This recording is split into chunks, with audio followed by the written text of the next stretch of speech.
നിങ്ങളൊരു വണ്ണം കുറയ്ക്കുന്ന ആളാണോ? നിങ്ങളൊരു ഡയറ്റ് നോക്കുന്ന ആളാണോ? അങ്ങനെയാണെങ്കിൽ ഈ വീഡിയോ നിങ്ങൾ തീർച്ചയായിട്ടും കാണുക. നിങ്ങൾ ഡയറ്റ് ബ്രേക്കിനെ കുറിച്ച് കേട്ടിട്ടുണ്ടോ? അതായത് നിങ്ങൾക്ക് മനസ്സിലാക്കാൻ വേണ്ടി ഞാൻ ചുരുക്കി പറയാം. ഞാനിപ്പോൾ ഒരു 4 മാസമായിട്ട് ഫാറ്റ് ലോസ് ഡയറ്റ് നോക്കിക്കൊണ്ടിരിക്കുന്ന ആളാണ്.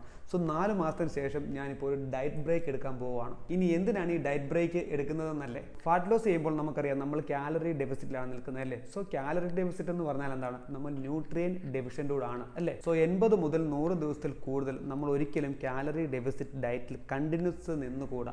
അതിൽ കൂടുതൽ നമ്മൾ കണ്ടിന്യൂസ് നിൽക്കുകയാണെങ്കിൽ നമുക്ക് ഒരുപാട് ഹെൽത്ത് ഇഷ്യൂസ് ഉണ്ടാകാനുള്ള സാധ്യതയുണ്ട്. ഉദാഹരണത്തിന് നമ്മുടെ സ്ട്രെങ്ത് കുറയാനുള്ള സാധ്യതയുണ്ട്, നമ്മുടെ ഇമ്മ്യൂണിറ്റി പവർ കുറയാനുള്ള സാധ്യതയുണ്ട്, നമ്മുടെ ജോയിന്റിന്റെ സ്റ്റെബിലിറ്റി കുറയാനുള്ള സാധ്യതയുണ്ട്. എസ്പെഷ്യലി കീറ്റോ ഡയറ്റ് അതുപോലെ LCHF ഡയറ്റ് ഒക്കെ നോക്കി ആളുകൾ മരിച്ചുകൊണ്ടിരിക്കുന്ന ഈ കാലഘട്ടത്തിൽ നമ്മൾ തീർച്ചയായിട്ടും 90 ദിവസം കഴിയുമ്പോൾ ഒരു ഡയറ്റ് ബ്രേക്ക് എടുത്തിരിക്കണം. ഡയറ്റ് ബ്രേക്കിന്റെ ഡ്യൂറേഷൻ എന്ന് പറയുന്നത് 4 days to 1 week വരെ ആയിരിക്കണം.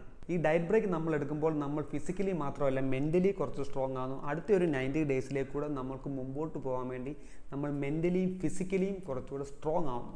സോ ഈ ഡയറ്റ് ബ്രേക്ക് എങ്ങനെയാണ് എടുക്കേണ്ടത്, എന്തൊക്കെ ഫുഡാണ് നമ്മൾ കഴിക്കേണ്ടത്, ആ സമയത്ത് നമ്മൾ എന്തൊക്കെ വർക്കൗട്ട് ചെയ്യണം, ഡയറ്റ് ബ്രേക്കിൻ്റെ സമയമാകുമ്പോൾ ബോഡി കാണിച്ചു തരുന്ന സൈൻ എന്താണ്, ഇതെല്ലാം വരുന്ന ദിവസങ്ങളിൽ ഞാൻ കൂടുതൽ വീഡിയോസ് അപ്ലോഡ് ചെയ്യുന്നതായിരിക്കും. മറ്റൊരു പ്രധാനപ്പെട്ട കാര്യം, ഈ വണ്ണം കുറയ്ക്കുന്നത് ഹെൽത്തി ആണെന്ന് ആരും കരുതേണ്ട. ഈ വണ്ണം കുറയ്ക്കുന്നതും നമുക്ക് ഹെൽത്ത് മെയിൻറ്റെയിൻ ചെയ്യാനുള്ള ഡയറ്റും രണ്ടും രണ്ടാണ്. So see you next video.